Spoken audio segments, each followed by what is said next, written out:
बिस्मिल्लाहिर्रहमानिर्रहीम, अस्सलाम वालेकुम।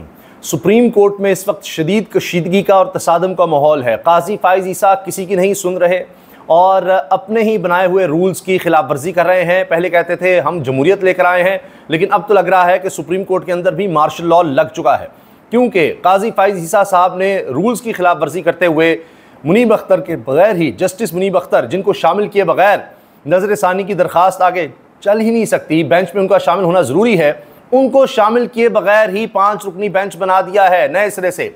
और प्रैक्टिस एंड प्रोसीजर कमेटी का इजलास हुआ, जस्टिस मंसूर अली शाह नहीं आए, उसके बावजूद खुद ही फैसले करके अपनी मर्जी का बेंच बना दिया और उसमें नईम अख्तर अफगान साहब को शामिल कर दिया।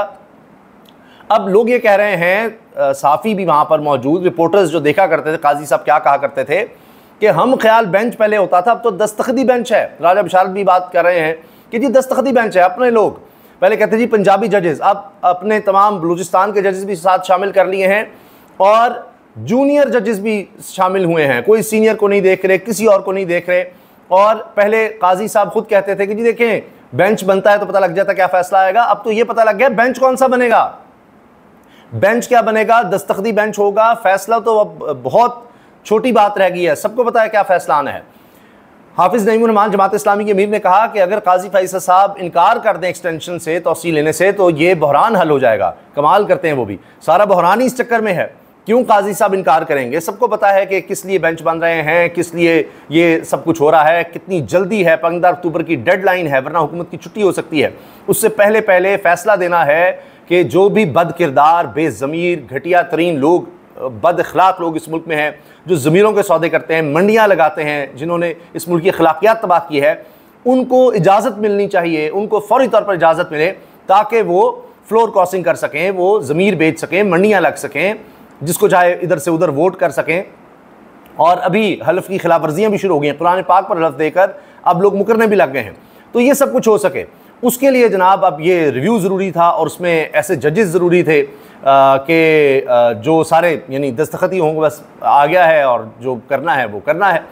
तो लिहाजा जनाब अब ये बात की जा रही है कि अब सबको अंदाज़ा है कि क्या होना है, लेकिन इसके बाद एक बहरान बड़ा शदीद आने वाला है, क्योंकि ये भी कहा जा रहा है कि जो आइन के साथ खड़े होने वाले बाज़मीर बाकिरदार जजेस हैं, वो सब जजेस ख़त लिख सकते हैं कि जी ये क्या हो रहा है और आगे भी बहुत कुछ होना है। जस्टिस मंसूर अली शाह का इनकार वही पाकिस्तान में आइन की सरबुलंदी का बाइस बनेगा।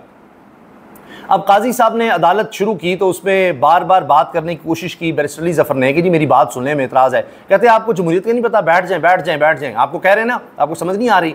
यानी जमहूरियत आप देखें, खुद रूल्स की खिलाफ वर्जी, और एक केस में भी कहा काजी साहब ने कि जब अपने जजेस रूल्स की खिलाफ वर्जी करेंगे तो क्या होगा। तो काजी साहब ने तो खुद रूल्स की खिलाफ वर्जी की कि रिव्यू में जो जज पहले बैठा हो, ओरिजिनल केस सुना हो जिसने, जिस तरह मुनीब अख्तर साहब थे इस केस 63A में, और उन्होंने ही जजमेंट लिखी थी, उनको शामिल ही नहीं किया।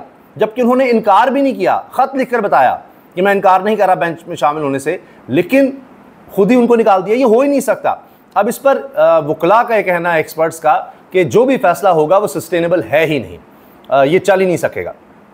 तो अब आगे भी बहुत से मराहल हैं, लेकिन एक तरफ ये काम हो रहा था, अदालत लगी हुई थी और वहाँ पर ज़ाहिर है कि इसकी इजाज़त और फिर 2 ताई अक्सरियत हुकूमत को किस तरह से दिलवानी, और फिर काजी साहब की एक्सटेंशन, दीगर बहुत से ओहदेदारों की एक्सटेंशन, ये सब जुड़ी है। क्योंकि ये जो गंदा बदबूदार गलीज़ निज़ाम जिसमें आवाम के लिए कुछ भी नहीं है, अयाशियाँ हैं अशराफिया के लिए, अब आप देख रहे हैं उसके लिए भाग दौड़ भी हो रही है। इस निज़ाम को अगर चलना है तो फिर एक्सटेंशंस चाहिए। बहुत से बड़े बड़े ओहदों पर लोग जो बैठे हैं उनको एक्सटेंशंस चाहिए। इसमें जो इलेक्शन कमिश्नर है, chief election commissioner Sikandar Sultan Raja, उनकी भी एक्सटेंशन है, काजी फाइसा की एक्सटेंशन है, और भी कुछ एक्सटेंशन हैं। उसके बगैर ये निज़ाम चल ही नहीं सकता। पिछले 2.5 साल से हम देख रहे हैं। तो जिस तरह से 8 फरवरी के इलेक्शंस में एक इनकलाब किसी कैफियत थी, अब उसको दबाना भी तो है, बल्ले का निशान छीना, सब कुछ हुआ।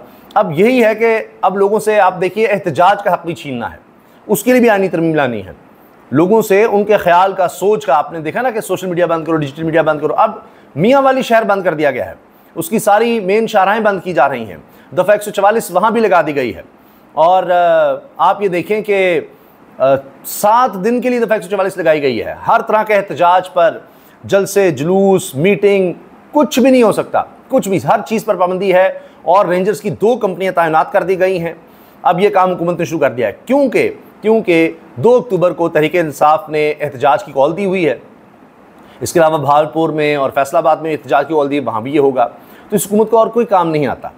अब आप ये देखें कि लोगों के पास एहतजाज का भी हक़ नहीं ये दे रहे, इस तरह की कानून साजी कर रहे हैं कि जी अगर आप अपने हक़ के लिए निकलेंगे, अगर आप पर जुल्म हो रहा है, तशद्दुद हो रहा है, जबर हो रहा है, आपके लिए कुछ नहीं किया जा रहा, तो आपको इजाज़त नहीं है। अगर आप निकलेंगे तो आपको 3 साल कैद हो जाएगी, दोबारा निकलेंगे 10 साल कैद हो जाएगी।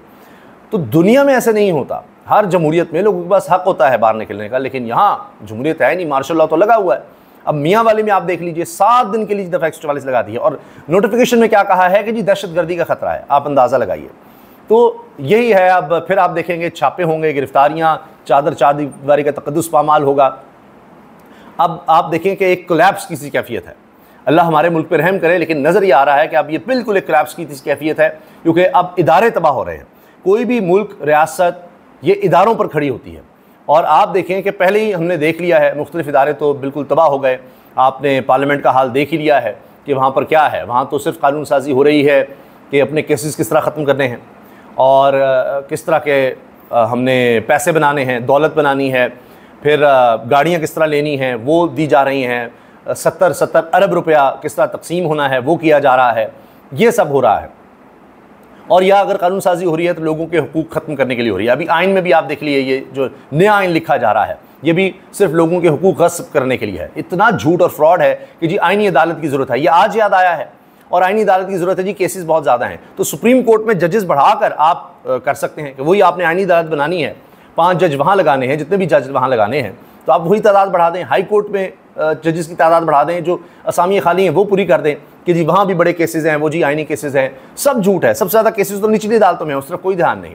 सिर्फ इसलिए असल कहानी ये है कि जो जज आज़ाद हैं, आज़ाद ख्याल हैं, अपने ज़मीर के आइन के मुताबिक फ़ैसले करते हैं, उनको कंट्रोल करना है।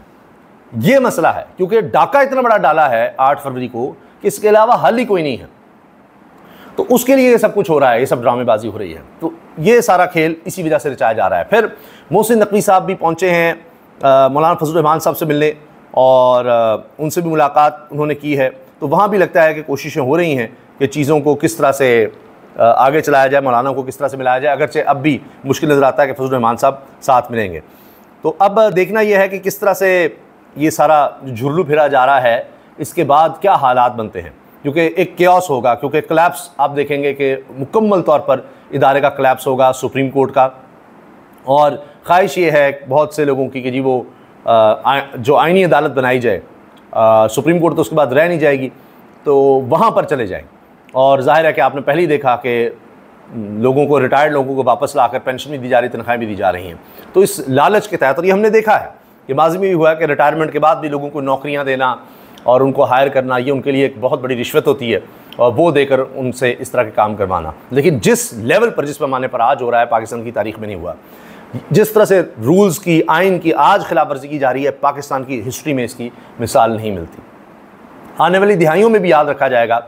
अब माजी के सारे विलन्स आप भूल जाएँ, जस्टिस मुनीर को या जिनको भी बुरा भला कहा जाता है, आप देखें कि अगर ज़ियाउल हक को, मुशर्रफ को या अयूब खान डिक्टेटर कहा जाता है, वो सब आपको छोटे लगेंगे। अब एक नई तारीख लिखी जा रही है। अब इस मुल्क में वो बहुत छोटे विलन लगेंगे आपको, अब आपको बहुत बड़े बड़े विलन्स इस मुल्क में मिलने वाले हैं। इजाज़त दीजिए, अल्लाह हाफ़िज़।